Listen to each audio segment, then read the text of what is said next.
You know what you're listening to? Is that a trick question? It's the I Still Love This Game podcast with your host, Matthew Damian. He's an idiot. Don't listen to this. He's an idiot. Hi, and welcome to episode 112 of the I Still Love This Game podcast.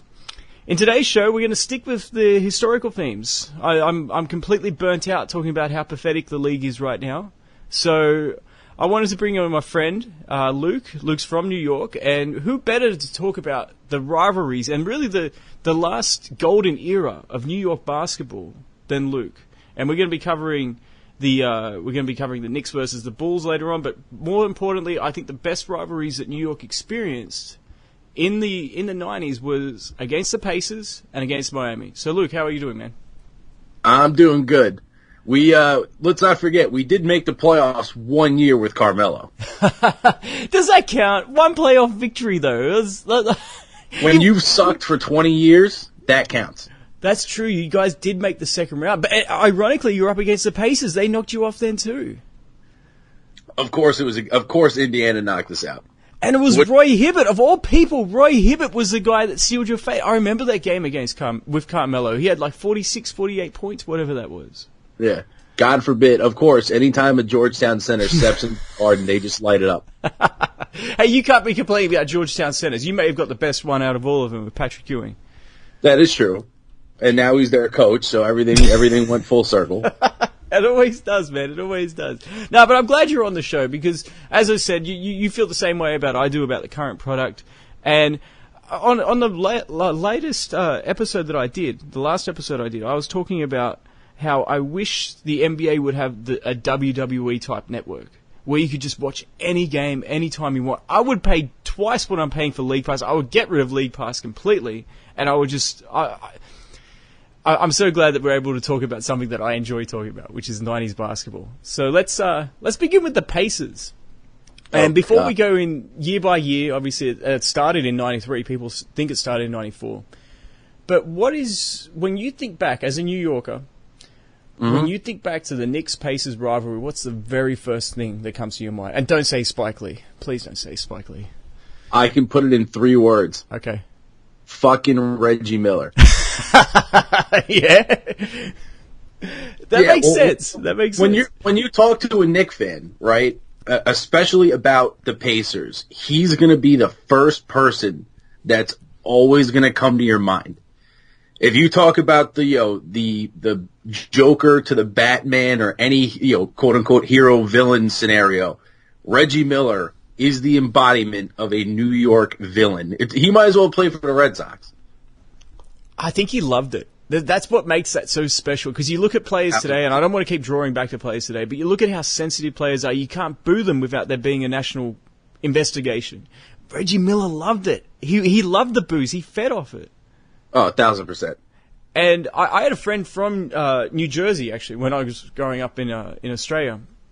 And he said there was 2 guys, because he was older, there was 2 guys that he would keep him sleepless before a big game. One was Michael Jordan, and the other one, as you said, was Reggie Miller.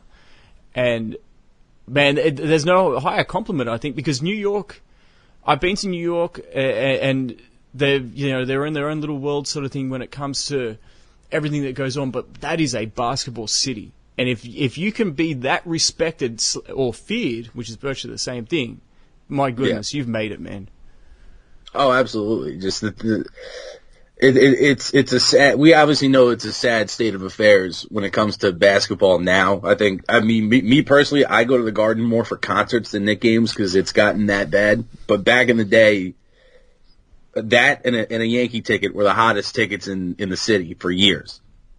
The Yankees were something special too. Thinking back with the Jeter years and oh yeah, well the Yankees. We could do an entire separate podcast on just the Yankees of the '90s, but when it comes down to the brass tacks of sports in New York in the '90s, and especially you would mention 93, 94. That's before the Yankees really turned the corner. That's before Jeter arrived and turned around the whole scene there. The Knicks, that was it. it was a basketball obsessed city. It still is. The diehard fans definitely still exist, but back in the 90s, Jesus, forget it. It was what basketball in the city was supposed to be. I'm glad you brought that up because I didn't even think about that. Because you think about the Giants, right? And if you're an American football fan, the Giants, their run was over by the time the Knicks had ascended, and it was prior to, as you said, the Jeter era. So I'm glad you brought that up. So 93, let's add a little bit of context to this. 93, obviously coming off the 92 season where they pushed the Bulls to the limit. Some trades that in hindsight were terrible trades, getting rid of Xavier McDaniel, bringing in Doc Rivers for Mark Jackson. I think they needed to make that trade, though. Mark Jackson was becoming a bit too big for his role on that team. But the getting rid of Xavier McDaniel, that hurt them, especially later on in that playoff series against the Bulls. But everybody they couldn't resist that thinking ahead as to when the Bulls play the Knicks again, the Knicks have the home court advantage. But prior to them getting to that, they had to play the Pacers in the first round. And that was a surprisingly competitive series. Do you remember that series? That 93, I was 2 years old. So, that's unacceptable, man. Well, a lot of no, you got to understand when you're a Knicks fan, and this is just symptomatic of New York stuff. New York fans, regardless of what years, we always like to look back. We are very big at looking at what used to be, especially with the Knicks. You know, the Met fans do it, Yankee fans do it. That's just how New Yorkers think about sports. We'll immediately just snap right back into like the glory years, or the years when things were going well. I'll say I wouldn't even call it the glory years because clearly we don't have a ring to show for it. But yeah, when you look back at you're absolutely right.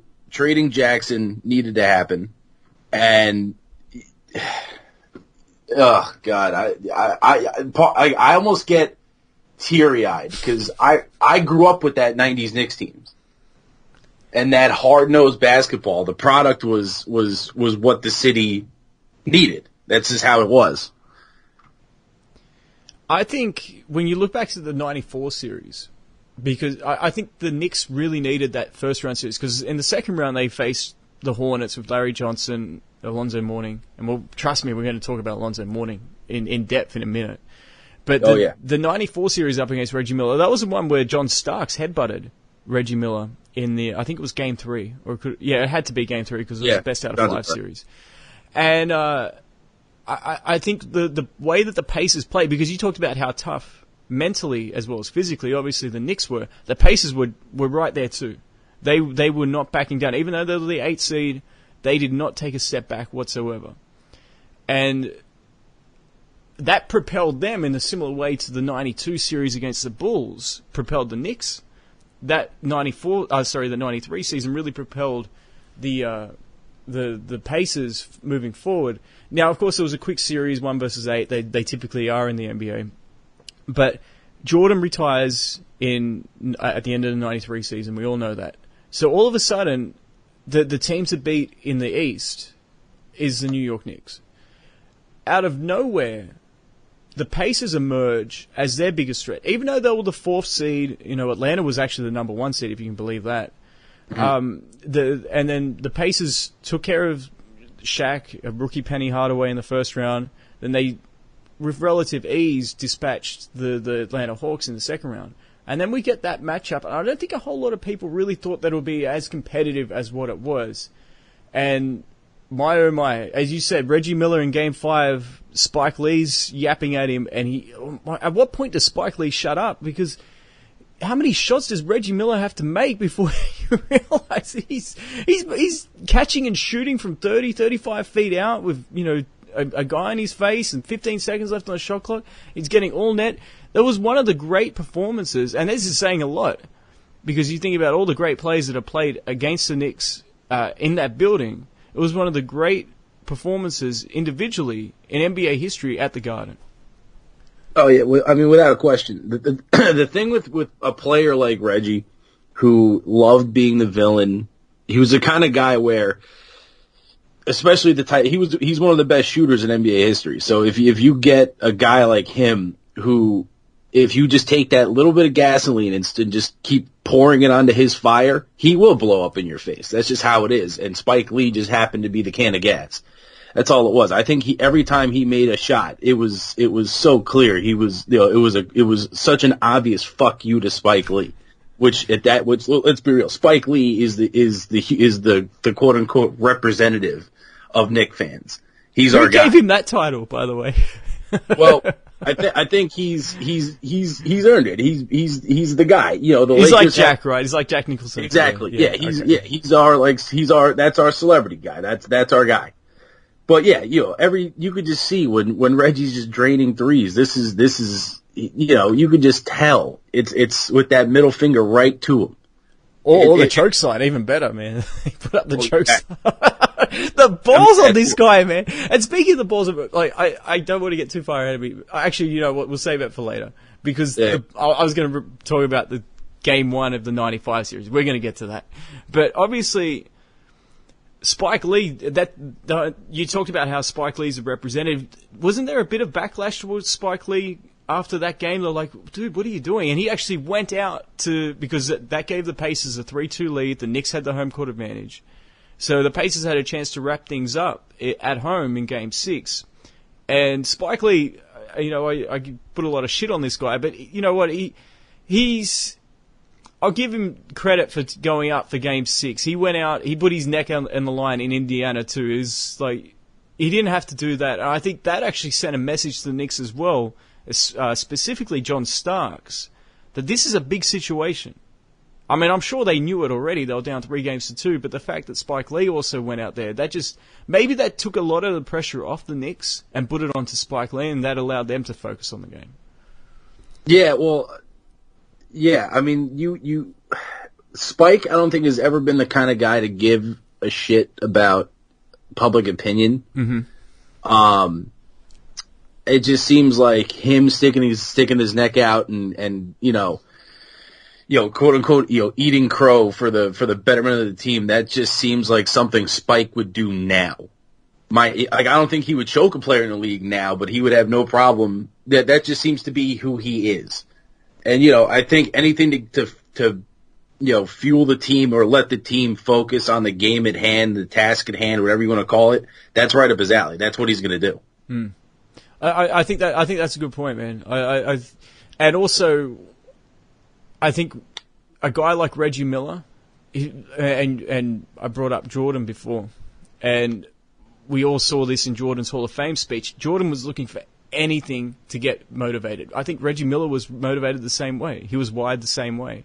And whether it was Spike Lee or anything else, he would have found that motivation to focus in on. Spike Lee just happened to be the number one target, as you said, because he was considered the representative of New York and the figurehead of New York, especially New York basketball and that culture.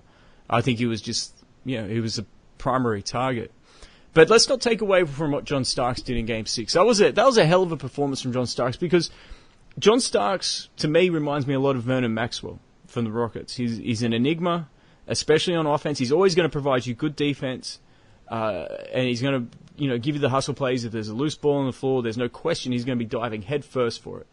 But when it comes to his outside shot and his ability to consistently score, he's hit or miss. And I'm pretty sure you're aware of where I'm going to go with this, but at least with Game 6, on the road in Indiana, very hostile environment, it's an elimination game. If they lose that, they're out. They're done. And what a disappointment that would have been, because how many years had the Bulls been knocking them out? Now, all of a sudden, you guys have knocked out the Bulls, albeit without Jordan, and now there's a new villain in town who might be even more hated, if that's possible, than what Jordan was. And, man, John Starks delivered, and he prolonged that series and brought it back to New York. Well, like you said, Starks, to call John Starks an enigma is the perfect word for it. And, the beauty of an enigma is that he's going to show up sometimes. You don't really know when. He wasn't, he's not a third of the shooter that Reggie was. To call him a sharp shooter by any means is obviously a bit of a stretch. But those high motor kind of guards, they can score, and once they get kind of, basketball's such a momentum game where even an enigma can light you up one game if you're not ready for it. And, that is the perfect word for John Starks. You couldn't have hit the nail more on the head with that one, for sure. So I should trademark it? No, I'm just kidding. And then, but of course, the other side of it is Reggie Miller really, this is maybe the most surprising thing, Reggie Miller didn't really show up for Game 6. Obviously, he didn't reproduce what he did in the Garden. And then we go to Game 7. And the focus is there. I think Reggie Miller got everybody's attention at that point. And hey, this team's for real in Game 5. Game 6, John Starks brought it back a little bit. But when you talk about games that I wish that I could have gone to, Game 7, the lead up to that would have been amazing. Even though the attention with the NBA may have been dwindling a little bit with Jordan not being there or whatever, and the Phoenix Suns and the Barkley being eliminated by Olajuwon, so the two biggest stars in the NBA world are not currently playing. I think that Knicks and Indiana Pacers Game 7 in 94, that would have been electric. I can only imagine how special that atmosphere would have been.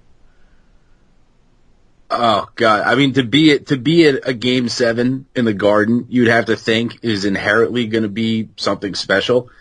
Just the thing with Reggie is, I think there's certain places that you put the villain in the perfect scenario, and that's just where you can make an argument. He was more comfortable and more locked in when he was going to the Garden, just because, you talk about taking the villain role and running with it and thriving with it. That's exactly what Reggie Miller was going to do.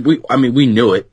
That was the thing. And you knew if you're game planning for how to stop the Pacers when they're in your building, it has to start and end with him. It just has to. I think you brought up a really good point there. And that is, you didn't use this word, but it's instantly sprung to me when you were saying it. I think he may have been more comfortable playing in the Garden than back in Indiana, which is saying a lot, man. Yeah, I mean, it's insane to think that, but he didn't deliver in this game either, and I think maybe the pressure got to him a little bit too. I don't think he was necessarily prepared after what he did in Game 5. I don't like I'm assuming you've played before, right? And there's times when you, even in pick-up games or you're just shooting around, where there's times where you will become unconscious. And that's what happened with Miller in Game 5, but I don't think he realized just how special that was. And maybe that pressure for him to duplicate that one more time got the better of him. And of course, that game came down right to the wire, which was decided by a Patrick Ewing tip-in dunk, which had to be so sweet for Patrick Ewing at that point, to get to the finals off that play. Oh, yeah. And, of course, they would move on. We all know what happens against the Rockets. They have a 3-2 lead. O.J. Simpson, goes crazy in the middle of the play of that game. This is before, picture-in-picture, so they're chopping back and forth before. If you guys don't know what I'm talking about, look up the 30 for 30. I don't know what the specific date. I think it's called June 4th or June 24th, or I don't know, something like that. It's a really well done. I say a lot of negative things about ESPN, but that is something you should check out. So let's move along. Obviously, the Knicks lost that series to the Rockets. Let's move along to 1995. And this is kind of to call it a strange year in the NBA would be a massive understatement. The Knicks seem to be starting to decline a little bit. The league may have moved on from them because just like they had ascended, now it was Shaq and Penny that was ascending in the East. In the Western Conference, you saw David Robinson winning league MVP. Olajuwon and the Rockets, the team that beat the Knicks, they were the 6th seed. They were struggling to make the playoffs all year. Barkley and the Suns looked good. Pippen looked like he might be traded. Then Jordan came back out of nowhere, and now suddenly it went from being the Knicks to being the Magic to now maybe Chicago's the team to beat. The Knicks were completely forgotten about until the second round of the playoffs, and this may have been the best playoff series in the entire decade of the 90s. Forget about what's at stake. There's no championship, obviously. You just take one 7-game series. This might have been the best one. It's hard to... I can't imagine a series that sticks out more in my head. Like, obviously the Pacers-Knicks series the year prior was epic in its own regard. But there's something about adding Jordan, Pippen, versus playing those Knicks. That's it. You could tell just everything was tension. It was stressful to watch. It still is stressful to watch. That tells you how great of a series it was when you can look back 20 some odd years later and it's still phenomenal, super high energy, high pressure ball. You can't beat that. So I alluded to this in the previous series, but I was just talking about the confidence, the balls that Reggie Miller had. And I think you know where I'm going to go with this. Rick Smits had a hell of a game. We're talking about game one between the Pacers and the Knicks in the second round of the 95 playoffs. And Rick Smits, quite honestly, outplayed everybody. He was the best player on the court that night. But the Knicks had a comfortable lead, to say the least. What was it, a 6-point lead with 15 seconds to go, something like that? Yes, that sounds about right. And Reggie Miller, catch and shoot, tough shot, but he buries it.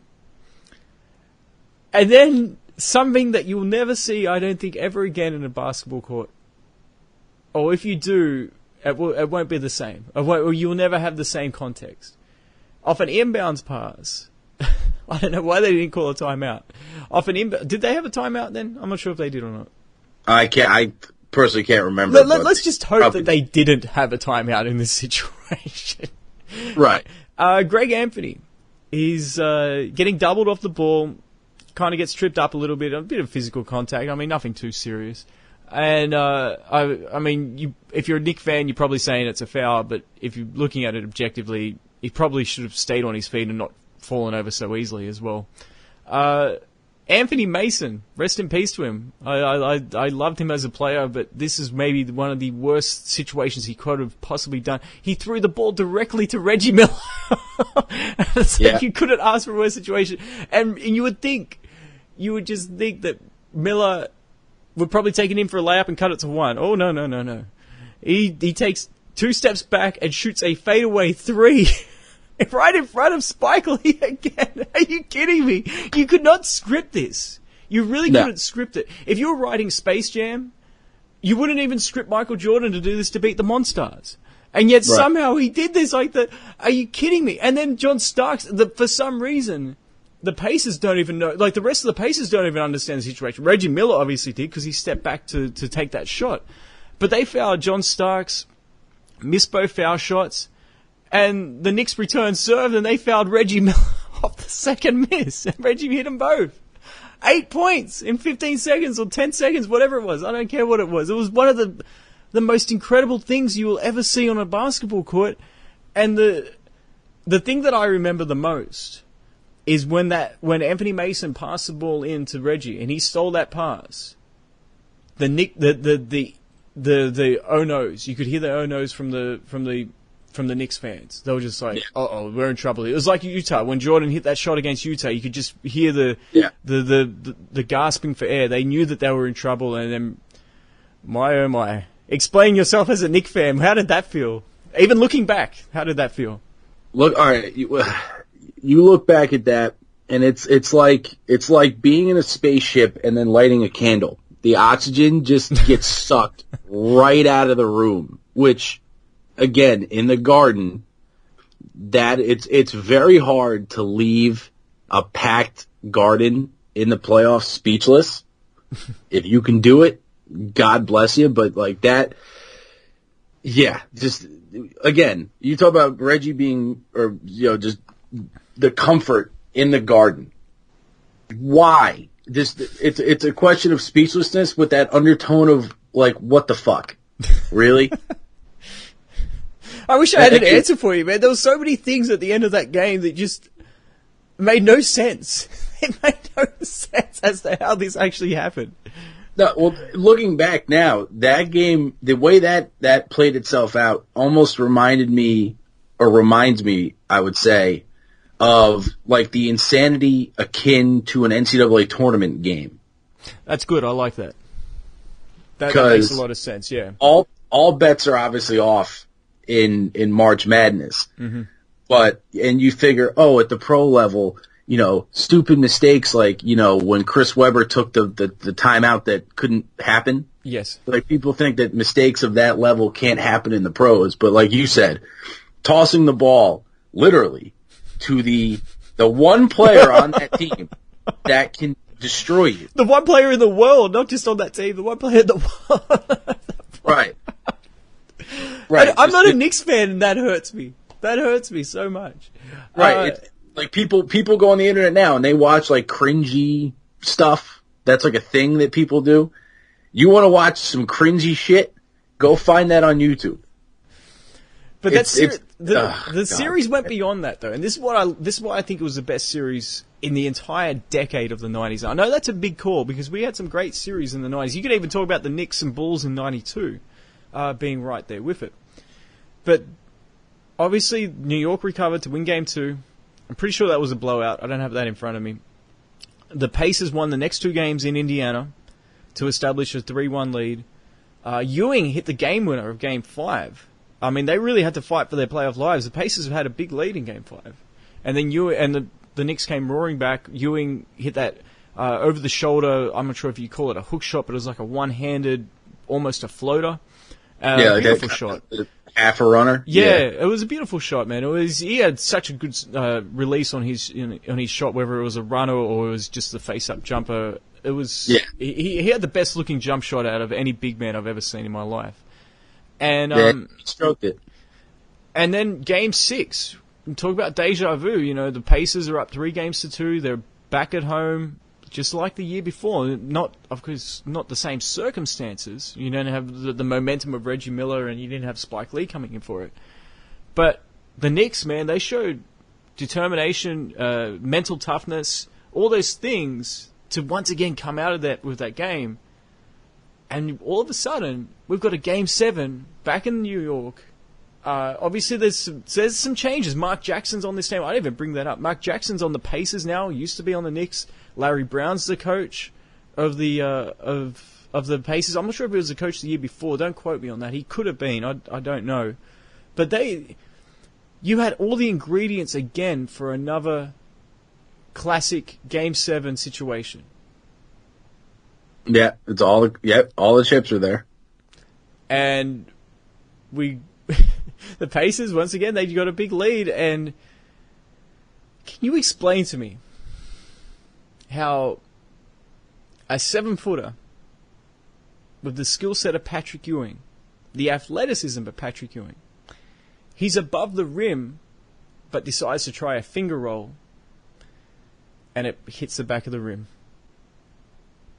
Remember how we just said that there's certain things in the NBA that can remind you of collegeness, where you can get like all of a sudden how a Hall of Fame player can sometimes just kind of shit their pants and just do something that seems so out of character. Well, that's the only way I can remotely try and explain what the hell Ewing was doing. He's above the rim. I understand if he was going up and he had no lift on his legs and then he had to change it to try to lay it in. I could understand that. The dude was above the rim, man. What is he doing? What is he doing? Talk about a kick to the nuts if you're a Knicks fan. Because you had him again. How sweet would that have been to Reggie? To give it back to Reggie. You're up 3-1. You were up 3-2 last year. You couldn't get the job done. Up 3-1 this year. Can't get it done. Ewing gets you again at the front of the rim. Although it's not from a Starks miss like in '94. This would have been one he created himself. Well, yeah. Just imagine that being a dunk. And, the garden, the blowing the roof off the garden. But no. Of course it didn't. It was a sad situation. And then what that led to was Pat Riley leaving and taking a big offer to go down to essentially run the Miami Heat. We'll get to that in a minute. But the Knicks-Pacers rivalry is not done yet. We're pretty much, 3/5 of the way through, because in '98, after Ewing's injury, Ewing came back. And the Pacers were on a mission. They were a very good team in '98. They very nearly beat the Bulls. And I think if they had beaten the Bulls, would have been the lowest rated series of all time, the Pacers versus the Jazz, but I'm not sure the Jazz would have won that series. It would have been close. But in that series, you had Ewing, as I said, returning from, people forget he broke his hand that season. They had brought in Allen Houston, they had brought in Larry Johnson, they still had Oakley, they had gotten rid of Mason. They brought in Chris Childs, Charlie Ward was playing there. So they had quite a bit of depth, which is a bit of a counter to what they had earlier in the decade. They didn't have a whole lot of, at least, scoring depth outside of Ewing. And, of course, we know what happened in 97. We're going to talk about what happened in 97 when we talk about Miami. But people thought this was a championship team. 97 happened. They were essentially screwed out of that. 98, Ewing gets injured, but Ewing's back. Reggie Miller puts a knife into all of that with that shot. I think it was in Game 4, which put them up 3-1. And they actually finished the job this time, the Pacers, and they finished it off in 5 games. But I wanted to just skim over that, because that series didn't do a whole lot for me. The next series, the next time they played, oh boy, this might have been a top 5 series that nobody ever talks about in league history, and I'm talking about the Pacers and the Knicks in that lockout season. Do you remember that season, that series? Vaguely. I will say this: when I'm going back in the depths of my brain, when you're talking 98 in New York, the Yankees had the full grasps of the city at that point. Mm-hmm. But anytime, even now, well, we all know the Knicks are pure garbage now, but there's always something when you have the Knicks playing the Heat, the Bulls, the Pacers, even when you're watching Kevin Knox versus Victor Oladipo, who's speedy recovery to him, by the way. Yeah. But anytime you can think about the older rivalries in any capacity, with or without Miller, or with or without Spike Lee being a jackass, or John Starks being a jackass. There's some sort of special, there's something special there, especially for people that care about the Knicks and take the time to watch the old MSG reruns. And so let's apply some context here, though, because in '99 it was a lockout season. Jordan had just retired again, just come off 3 titles again. So deja vu, right? Although there wasn't a lockout in '94, the Knicks brought in Latrell Sprewell. Sprewell had been suspended for close to a full season for the choking PJ Carlissimo, which is something I should probably talk about in one of these episodes, because it's one of those things that nobody ever brings up, but it was one of the biggest stories to hit the NBA in quite some time. And the Knicks struggled, though. Even though they had Sprewell, they had Houston, they had traded John Starks to get Sprewell. They had Larry Johnson, they had Charles Oakley. Oh, no, excuse me, they didn't have Charles Oakley. They traded Charles Oakley for Marcus Camby. They had Patrick Ewing. That team was loaded with talent and younger talent. They had somehow gotten younger and more talented at the same time. Good job, with the management. Who thought 20 years later we would ever say that regarding the Knicks management? Right. But they barely squeaked into the playoffs. They were the number 8 seed. They knocked off Miami. So once again, we're going to be talking about that series a bit later on too. And now they were going up against the Pacers, and the Knicks were the decided underdogs. People thought it might have been the Pacers' year, especially with what happened in '98, being so close to beating the Bulls. Utah had been eliminated out west in the second round, so the Pacers were considered essentially the team to at least get to the finals if you're looking at the NBA at that point. Game 1, the Knicks steal Game 1. Larry Johnson's hitting threes like nobody would have ever predicted. Game 2, Patrick Ewing misses a last-second shot off a full-court inbounds pass. Reggie Miller hit a couple of foul shots to put them up. And the full-court inbounds pass to Ewing, who catches the ball along the baseline and just barely misses it because that's his shot. Reggie Miller, at the end of his press conference, he's leaving, and Patrick Ewing is coming in, and Miller says, I can't remember what he was asked, but he said it's just because Miller had not shot the ball well. But Miller said, all that matters is I made the ones that count. And then he sees Patrick Ewing. He says, "Isn't that right, Patrick?" It's like, oh my God, really? He just can't help himself. But that was Ewing's last game that series and that playoff run. He was out the rest of it, and the Knicks started running on them. And we saw the emergence, really, of Canby and Sprewell, but more importantly, the emergence of Allen Houston, really carrying that team offensively. We saw Larry Johnson's 4-point play. We talk about plays that you're not likely to ever see again in critical situations.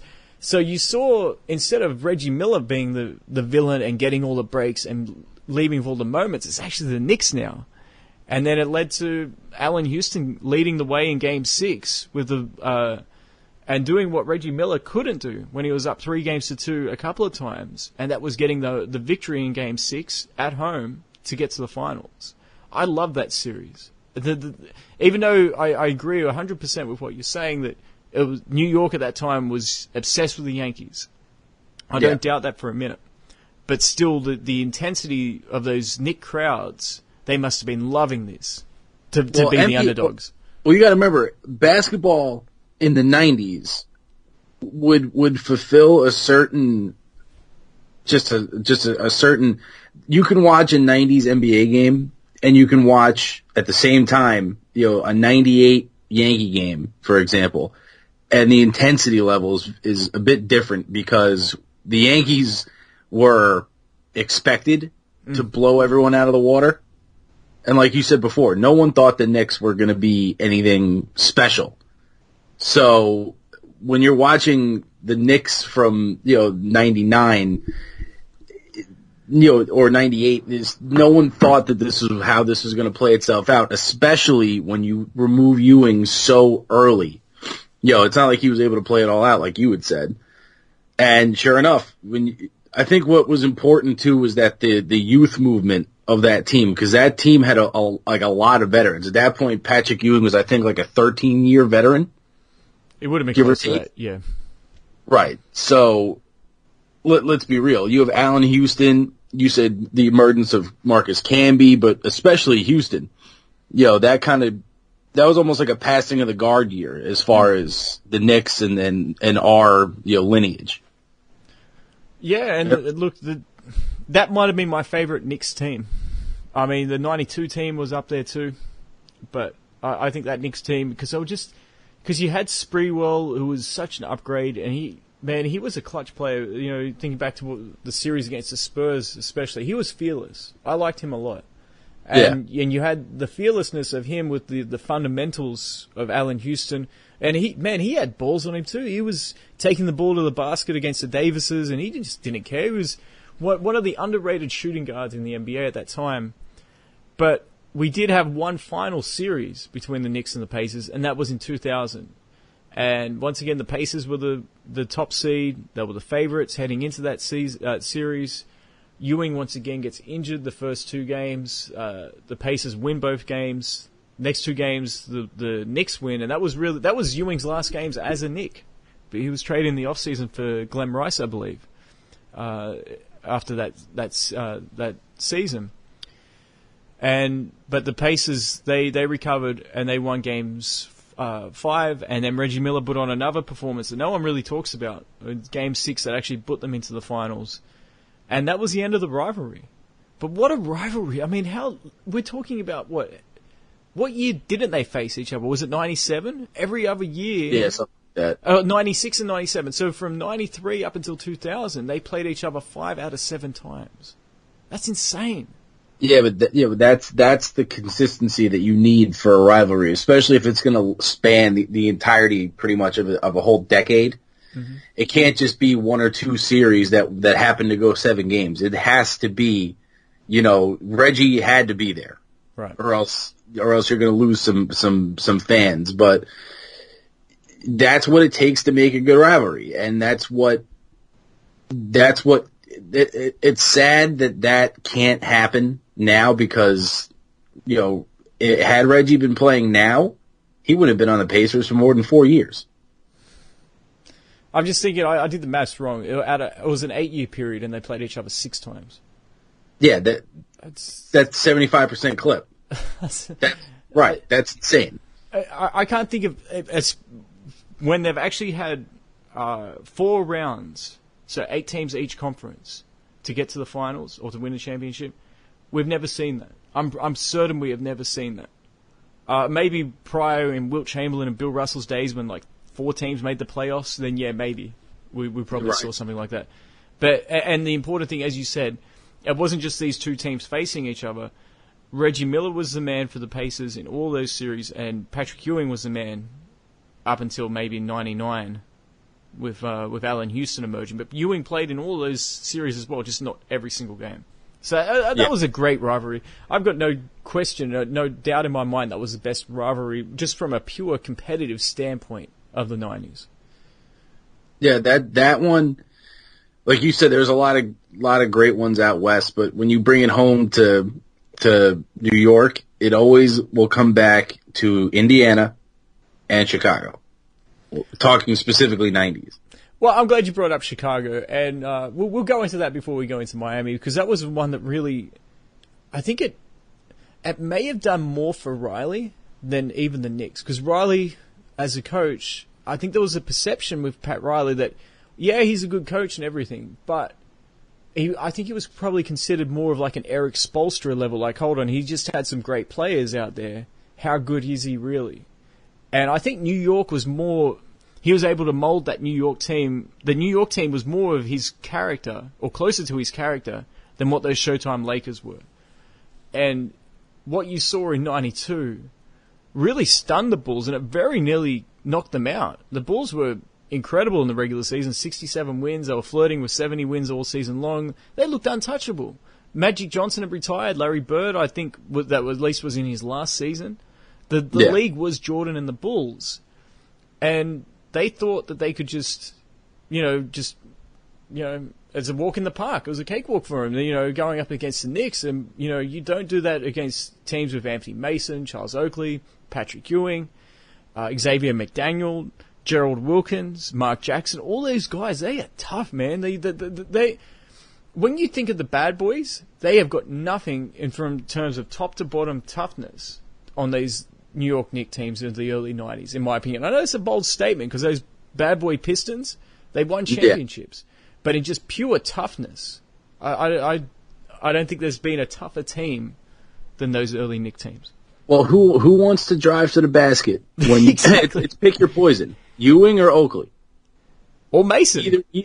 Right, exactly right. All 3 of them had no problem putting an elbow in your throat if you went up for a layup.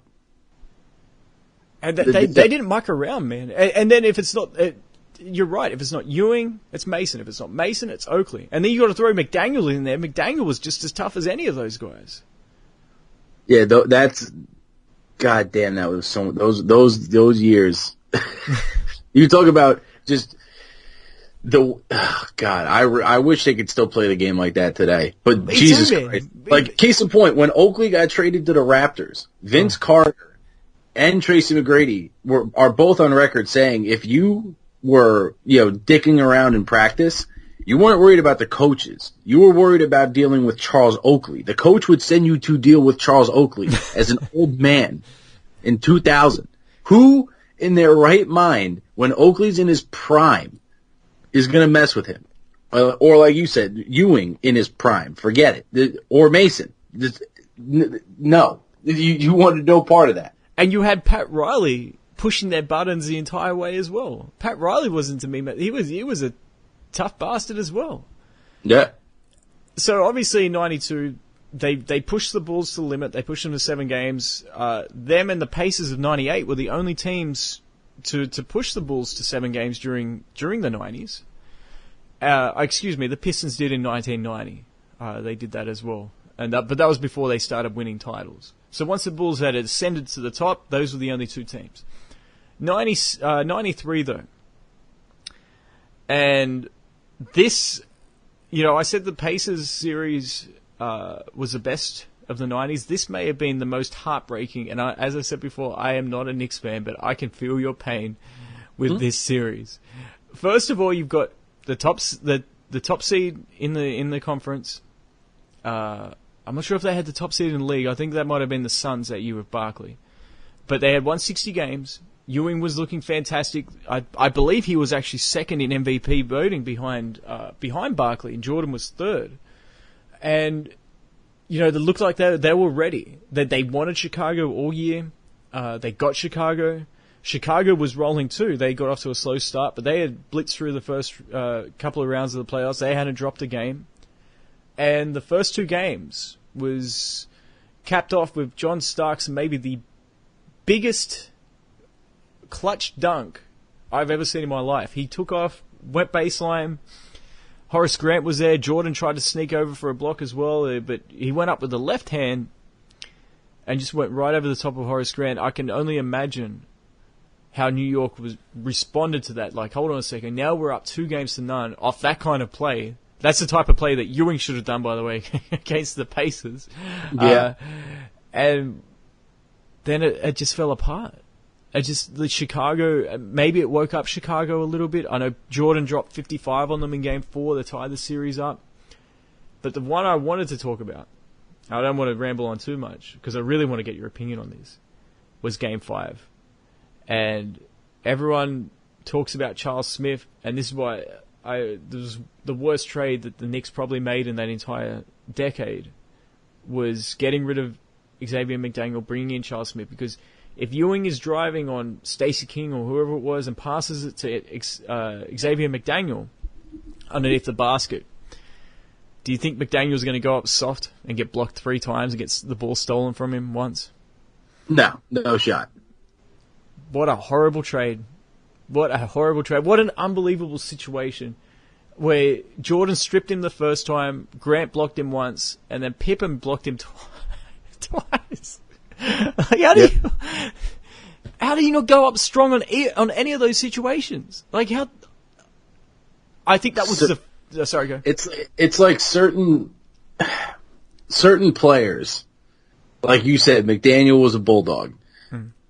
You can't replace a bulldog with a puppy and expect the same performance. I love that. That's so good. That is so good. Because when you think about it, we just talked about this a second ago. We talked about just the depth that New York had in terms of toughness. And right. They traded away one of those bulldogs, one of those pit bulls in McDaniels for somebody who wasn't anywhere near that in that type of toughness. How disappointing. Unbelievable. Because that series is going 7, clearly, if he goes up and at least gets fouled. Because they're only down by 1. Even if you just make one of those foul shots, you're only, it goes to overtime. I like the Knicks' chances in that situation, although Jordan's on the other side of the court. To lose that way, and you're talking about Reggie Miller taking the air out of the Garden. My, oh my. I can't imagine. I don't know how long it took for people to actually get up and leave the building after that game was over. Surely it would have taken people 30 minutes, 35, maybe even longer before they actually got up and left, just because there would have been sheer shock. Yeah. How disappointing, man. Ewing deserves so much better when you look back at that. Yeah. A lot of Knicks from that era deserve a lot better. But it's pro ball. And also too, let's be real. If you're Patrick Ewing, you have all this success at Georgetown, then you come to New York. It's the perfect fit as far as team and player, but you can't recreate that college magic for so many reasons, mainly the Bulls, the Heat, and Reggie Miller. You can't expect a carryover. How often do we see guys come from national title teams, in the last 20 years, the one and done players that you take them off the college court and they lose something. Something's not there. Whether it be a supporting cast or whether it be a coaching you can name whatever it is. For Ewing, it was other teams and their stars were just better equipped to handle Ewing and his team. That's what it comes down to. I don't want to make it sound so brass tacks, but those, like you said, the trading McDaniel, stupid. Had we had McDaniel, different story. Maybe Ewing gets a ring. I think as well with Ewing, there's a couple of big what ifs with Patrick Ewing. Obviously, if Bernard King doesn't get injured just prior to them drafting Ewing, it's a completely different trajectory for his career. Yeah. But you can't control injuries. But also that play where he passed it off to Charles Smith, he should have gone a bit stronger to the basket. Ewing shouldn't have been so willing to give that up, in my opinion. Now, Smith was open for a split second, but you're talking about, maybe the three most athletic guys at their position at that time in Jordan, Pippen, and Horace Grant, all converging, and they dropped down so quickly on him. It was a blink of an eye. Maybe I'm being a little bit too tough on Charles Smith at saying that he should have gone up quickly, because that's the benefit of hindsight too. Within a blink of an eye, he had his shot blocked 3 times and stripped by Jordan. Man, you would not know what hit you either. In all honesty, 1 minute you're open under the basket, and you got these 3 defenders all over you. But yeah, maybe Ewing should have been a little bit more forceful with it. Who knows? But I think that was the difference, though, and it doesn't seem like it was much of a difference between those two teams. But when the Bulls kicked it to another level and they had you got their full attention, they demolished everybody.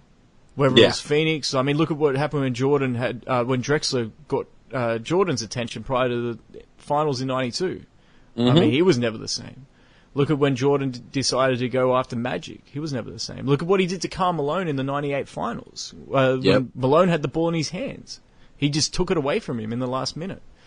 So, maybe we're being a little bit too tough on him, but I stand by everything I say. I'm sure you do too, when I say that if it was McDaniels, different story. Yeah, there's you can't disagree. But obviously the '94 series was special in its own right, because the Knicks finally won it, and they had some incredible moments too. But it was more controversy surrounding it rather than great play. And what I mean by that was Pippen not going in, and obviously the play being called up for Tony Kukoc. Just a little bit of context: the Knicks were up 2 games. This is in '94. The Knicks were up 2-0. Game 3 is in Chicago. The Bulls were down by a point. And Pippen was an MVP caliber player without question that year. But Phil Jackson, the basketball genius that he is, from New York. I'm not from New York, but he learnt basketball in New York. He's from Montana originally. He drew up the play for Tony Kukoc, a rookie, and he made the shot. It was a great moment, I guess, for Tony Kukoc. Definitely not for Scottie Pippen. And Game 5, Pippen's called for a bit of a phantom call, but that being said, if I'm going to call it a phantom call, then I'm going to say it was a foul call on Reggie Miller with Greg Anthony. Sometimes they call it, sometimes they don't. There was a little bit of contact around the legs, and you can't just fly into a player as well. But it's either one. Either you accept the call or the no calls, or you complain about every single one. So that happened, and then Pippen's dunk on Ewing, which was probably the highlight of the series from a pure basketball standpoint. But the Knicks finally got over the top of them, and they won. '96, they played each other. That was the 72 win team. And despite what Seattle did in the finals, I thought the Knicks played them better than anybody else in that playoff run. However, they still went out in 5. And that was pretty much the end of the rivalry. We never saw... It would have been interesting to see that 97 or 98 Knicks team up against the Bulls with Allen Houston and Larry Johnson. That would have been something, but we never saw that. What we did see was the Miami Heat. We finally got to it. The Miami Heat versus the Knicks in quite a few playoff series as well. And that started really in 96 when they never played each other, but when Pat Riley went down to Miami, the very first thing he did was trade the franchise leading scorer, Glenn Rice, for Alonzo Mourning, a Georgetown center. Plays very similar to Ewing. Shot blocker, can score, is not a dominant scorer, but he can give you 20, 22 points a game. Great rebounder. The 97 series, though. What do you remember about the 97 series? I look at that series in the same way, and I'm going to draw this back to baseball, but imagine a playoff series where it's Yankees-Red Sox, where the hatred level is just turned up a little bit more. Right. Was it because of Riley? It had to have been. Right. And even in the last podcast you did, talking about the great centers of the 90s, you gotta understand, Mourning was basically Ewing 2.0. The style of play, like you mentioned, was so similar. Was, the the bulldog mentality. I'll say again, Mourning was that, and I don't think people hated Mourning so much yet. I think it was maybe starting to brew a little bit, but everything in that series had to do with Riley. So, and in case in point, he goes down to South Beach and he's trying to replicate what he left in New York by acquiring Mourning. Right. And he was successful to a point. I mean, he brought in Tim Hardaway, who's not really their kind of player, but he turned him into an MVP. I think he was top 5 in MVP voting that year, Tim Hardaway. And in 97, the Knicks, they jump out to a 3-1 lead in that series. And then P.J. Brown decides to body slam, was it Charlie Ward or was it Chris Childs? It was one of those little point guards for the Knicks. And this is when I first started to say that this is bullshit when it comes to the NBA. Because there's no way that you suspend those, like pretty much the entire Knicks team for Game 6, and then Patrick Ewing is suspended for Game 7, because they wanted to suspend everybody to the point that they wouldn't have enough players to actually get back out on the court. And that turned the series. I've got, if there is no body slam by PJ Brown in Game 5, I'll go to my grave with this, saying this. The Knicks win either Game 6 or Game 7. I've no doubt with that.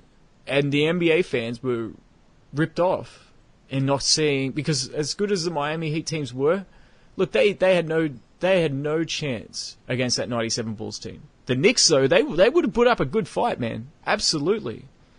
Yeah. And it was just disappointing, especially when you take into account the conman comments by Van Gundy, I think it was that season, towards Jordan. So you talk about adding some fuel to the fire. Yeah. And then, so I mean, that was more of a painful thing when I look back to it as a fan, because I think we were shafted, because we should have seen Knicks and Bulls. Instead, we saw the Heat versus, and it's like, come on. But the next year, the suspensions worked out for the Knicks. Because once again, as I sort of mentioned before, the lockout season no, this was not a lockout season, excuse me, we were in 98. Ewing was injured, and they were the 7th seed. And in Game 4, Larry Johnson and Alonzo Mourning start fighting. So the Knicks were the number 7 seed, the Heat were the number 2 seed. And they actually start swinging. And that's when you saw Jeff Van Gundy getting trampled by Alonzo Mourning. Maybe that's the moment that it really started to simmer with Alonzo Mourning and the Knicks fans. And the Knicks actually won that series. They would come back and win, coming from behind 2-1 to win the series in 5. Do you remember that series? I'm gonna say vaguely. Mm-hmm. The beauty of the Knicks in that era was we were there a lot. So, but when you talk about playing Jordan, like, I get it, it's Jordan. There's gonna be a bigger magnifying glass on him versus series where you're playing Alonzo Mourning. And, but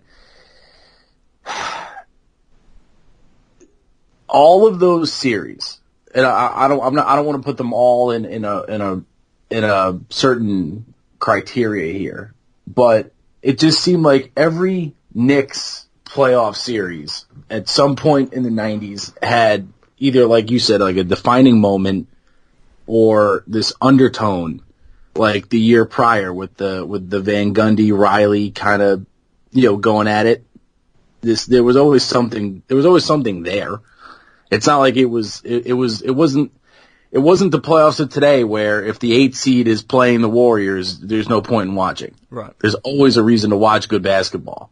And every series that the Knicks were really in the 90s, even at their low points when they were maybe the 7th seed or the 8th seed, they would still give you everything they had. Van Gundy wouldn't let them slack. That's true. I think that was a big factor of them in their 99 run as well, because they could have easily said, you know what, this Sprewell experiment didn't work. Camby's not Oakley, but he didn't. Once the playoffs came, he's like, okay, well, we're here. We may as well make the most of it. And then, of course, that ended in Allen Houston making that shot in Game 5. That was the lockout year. But I agree with you. Van Gundy was an underrated coach in in not letting the players make excuses or mail it in. That's a good point. I like that, Luke. That's good. Yeah, and case in point, you also at that point you were losing some of your attitude guys. Like you take Oakley away, certain guys, like if you're taking away pieces of your quote unquote armor, Oakley was the who in the NBA was more feared physically. Like Jordan was the most feared player in the NBA at that time period. But nobody wants to drive the lane on Charles Oakley. I've said it before a couple minutes ago. Nobody wants to drive the lane on Oakley. You remove that presence. It comes down to like you said and whatnot, Van Gundy really having to let these guys not slack. You gotta do it. And luckily Marcus Camby was still young, so it's not like there was a lack of energy, but it's just something wasn't the same. I don't think players were scared of driving down the lane. I mean, Camby could block your shot into the third row or something like that, but they weren't scared of their physical well-being. I mean, only guy, you just asked like who might have been more feared. Maybe someone like Karl Malone. Karl Malone would throw an elbow into your chest. That's true. But still, I mean, if it's down to Karl Malone or Charles Oakley, that just tells you how important Oakley actually was. Yeah. I also like what you said prior to that too, and when you look at every series between the Bulls and the Knicks, or the Pacers and the Knicks, or the Heat and the Knicks, there was one moment in all of those. I mean, you could talk about, say, Xavier McDaniel and Jordan in 92. Or you can talk about Charles Smith in 93. We're talking about the Knicks and Bulls. You can talk about Reggie Miller versus Spike Lee in 94. Or Patrick Ewing missing his shot in 95. Or you can talk about, the body slam by P.J. Brown in 97. Or you can talk about the fight between Larry Johnson and Alonzo Mourning in 98. Or the Allen Houston shot in 99. All those series are almost defined by those one moments. That's a great point, man. I like that a lot. Because there's a lot of playoff series that are good playoff series, but they're not really defined by any. I mean, can you think of one moment, say, from the 96 finals that really defined the 96 finals? No, not off the top of my head. Yeah, or, the 94 finals. Maybe John Starks bricking every single shot or getting blocked by Hakeem, but honestly, it's more O.J. Simpson. That was a defining moment of the 94 finals. Right. So, but for the Knicks to consistently up against these three teams, I think you nailed it. I think that's why we look at those three rivalries and we say, holy shit, that's exactly why those were so special, because you can pinpoint one moment. I mean, and that's why Jordan was so great, honestly, because you can pinpoint moments, special moments throughout his career. If he just won titles, like think about this, just if the Bulls win in 98 in Game 5, and instead of losing to Utah in Game 5, and Jordan doesn't have to go to Utah and put up that 45 points in the last shot, right? Yeah. Do we think about Jordan as heroic? Absolutely not. We needed to see him put that cape on and rescue his team once more. So that one moment really galvanized that entire series. And that's I think you nailed it, Luke. I give you credit, man. That's an excellent point. Yeah, and especially too, if you're talking about Jordan, what in my head, what makes Jordan the best player of all time is when Jordan was basically like General Patton, where he would hit you hard, he'd hit you fast. If he had to play savior, excuse me, he could do that as well. But just how can I put this? The planning, it almost seemed like on the court that Phil didn't have to really do a whole hell of a lot. Like, we know we had the great systems in place, but God damn it, Jordan was the perfect person in a perfect system with a perfect supporting cast. And what's a general without his fellow soldier? Right. And again, you look at Jordan, half the time on the court, Jordan looked like a psychopath, because that's just how intense he was when he played. And I don't think anyone on any of those Bulls teams wanted to let down Jordan. because it was a similar realm to dealing with a Charles Oakley. Like, you don't want to piss off Charles Oakley. You didn't want to piss off Jordan either, because he would have no problem, like, punching you in the mouth if he had to, just to get his point across. That's something I never thought about, right? Because obviously when Jordan came into the league, he was teammates with Oakley. Now, you talked about Vince Carter and Tracy McGrady saying having to answer to Oakley when they were playing up on the Raptors. I wonder how much Jordan... I mean, we knew Jordan was a winner and all that. He won in college, he won in the Olympics. You know, he walked into Boston Garden and put up 63 points. They didn't win the game, but still that was incredible to even think about doing to that team, that Celtics team. But I wonder how much of that killer instinct, that take no bullshit, I'm just going to come for your throat attitude, he actually developed from Oakley. I wonder. Because a lot of people say, oh, Jordan's Jordan, but maybe we saw in Jordan what we would have seen in Oakley had Oakley had the talent of a Michael Jordan or a Kobe Bryant or players like that. You know, the Vince Carters. You just look at them like, whoa, look at their play, look at their abilities. Oakley didn't have those abilities. He had the mental toughness. Great rebounder, we know that, can make a jump shot, but that was pretty much it. Everything else was just pure toughness. Mm-hmm. That's a good point, man. Did you have anything else to add to this episode? Because I got lost in the time here. I know I have to apologize to you. I talked for way too long in some of those segments. No, hey, it's your show. You can. I'm not mad at you. That reminds me. Introduce yourself to the people. Tell the people where they can find you. And you've got your own show too. You've got your own podcast. I do. We linked up through a Facebook group for podcasters. But my show is called the Bleachers Creatures Podcast. You can find it on Anchor.fm or Spotify. We've only done about 10 episodes, so we're fairly new. But we cover, we're almost like a week in sports, like talking about the big the big events of the week. It's myself and my co-host John, and we're basically we try and pride ourselves on being the podcast that is by the hardcore fan for the hardcore fan. And we're right, and we don't specifically focus on the NBA like we did. We have a mini series called the Fast Break, where it will sound like it's fully basketball. And the first episode was entirely about the Kristaps Porzingis trade and the Anthony Davis rumors at the time before nothing happened there. But we cover everything. So if you're a sports fan beyond basketball, why not give us a look? We're out there. We're waiting. Do you have some social media pages as well? Yeah, we are on Twitter. We are on Instagram. We are on Facebook. And very, very soon, it's funny, we're talking over just like an audio only. Behind me is a green screen. And I'll be starting up some YouTube, probably within the month. So we're looking to expand our footprint into YouTube a bit more. But yeah, the, Instagram, Facebook, Twitter, if you ever want to see me give a hot take, quote unquote, on the fly, Twitter's where you go for that. And yeah, it's and I'm sure you get this because you've done 110 episodes? This is 111. Yep. Jesus Christ. God bless you. I mean, yeah, you've done literally 100 more than me, but you know how it is. When